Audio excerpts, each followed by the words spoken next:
It's my feel-good breakfast show.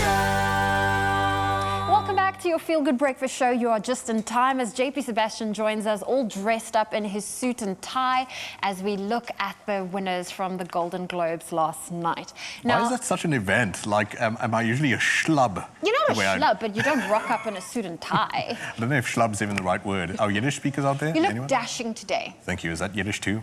No, we like this, JP. He's polished. But let's focus on the winner from last night, or slash this morning, the Golden Globes director, who walked away with that Golden Globe. And so while some of the categories have been sketchy here and there, this is pretty much all-round strong.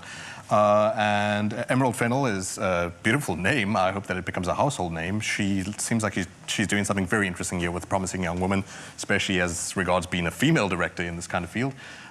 David Fincher, I really don't need to explain who David Fincher is. Surely, Gone Girl, Girl with Dragon Tattoo, Fight Club. Well, we won't talk about Alien 3. He doesn't like that too much. But such a consummate professional. I've abused that word twice now, but such a pedantic and finicky director. You look like you're quite excited about. I'm quite excited about Regina King. I don't know how I missed her name in the lineup. Good for her. This is her first big screen movie that she's directing.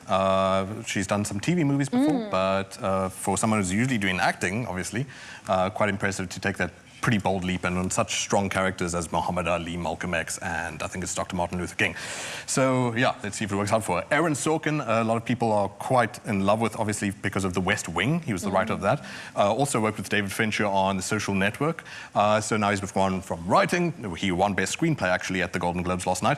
But does he stand a chance at directing? We'll see. And finally, Chloe Xiao is any day now about to become a household name, aside from the fact that Nomadland is absolutely gorgeous and she's way too shy. That's why I can only get these kind of photographs of her. She's also in line to direct the next Avengers spin-off, which is called The Eternals, so that's a pretty big deal. Yeah. And so we have to talk about who the winner is. And drum roll, please. One of these names that is fortunately bound to become an even bigger name. Chloe Xiao won for Nomadland Best Director, which, I mean, it's great to see women actually getting the recognition that they deserve. And against names that are as strong as David Fincher, good for her. And stepping into that space and owning it, not just because she's female, but she was actually so talented to do that. Let me not, like harp on that point. Critics and all those sorts of fancy pantsers are going so far as to say that she's actually crafting a new style. Okay. Comparing her to a guy named Terrence Malick. If you go to film school, you're going to learn about him and that he's a god in his own way. But she's crafting her own lens that's singling her out as quite an interesting director to look forward to. Done to her. Well, let's quickly move over to Best Picture. Of course, the Golden Globe separates the different categories. So first, Best Picture for comedy / musical. And oh man, this category is sort of like, especially during lockdown, we didn't cringe. It's a bit cringy. I mean, like your favorite, The Prom, is there, so we'll see how you feel about that. Hamilton. Okay, look, I tried to watch. Oh gosh, is that allowed on TV?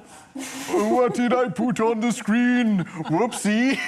It's Borat. Sorry, what do you expect? I'm sorry.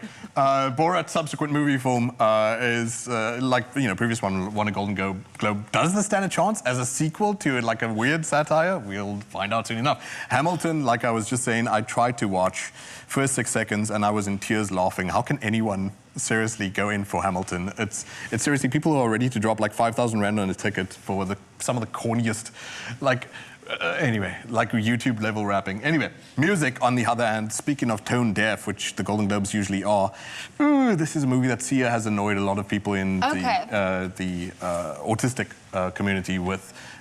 In fact, if you are on Spectrum, I'd recommend that you actually look away at this point because music was a bad choice for the Golden Globes. But Springs, it's still got a nod.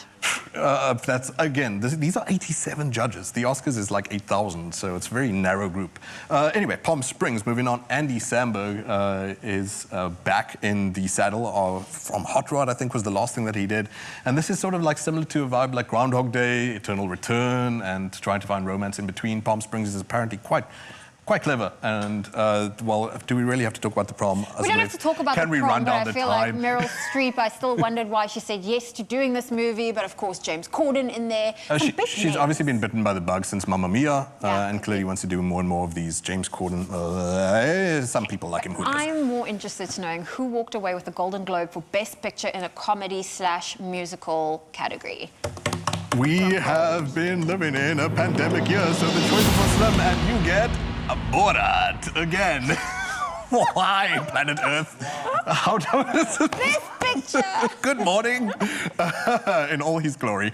So, yeah, Best Picture for Comedy, Borat, second time that it's won, actually. And shame. Look, not a lot of people actually know this. Sacha Baron Cohen is like Oxford graduate of law and all that kind of stuff, so he's fancy and He's he knows very exactly what he's doing. intelligent. He just chooses to play. Let's rush along, however. But let's quickly look at the last and final category, Best Picture for Drama. Serious great, stuff. The Father, great Olivia Colman, nominations. Anthony Hopkins. You really don't need a director in this case. They look incredible together in this.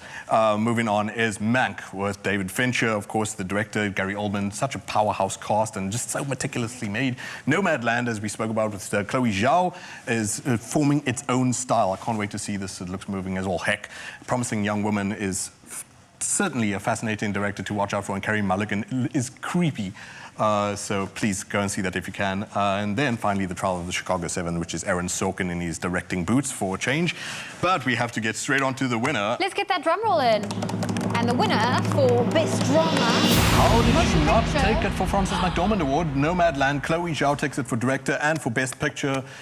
We are truly on the verge of something very special with this director, even though, I mean, she's been around, but nevertheless. Doesn't that just get you very excited for what she might bring to the Avengers? Well, yeah, absolutely. It does need a shake-up, doesn't it? So maybe she's the right woman for the job, especially with 2 Golden Globes under her belt. Oh, well, there we go. JP Sebastian, thank you for joining us, and thank you for looking so dashing, bringing us the winners from the early morning, this morning's Golden Globes. You know this is sprayed on, right? Like that's a nipple right there.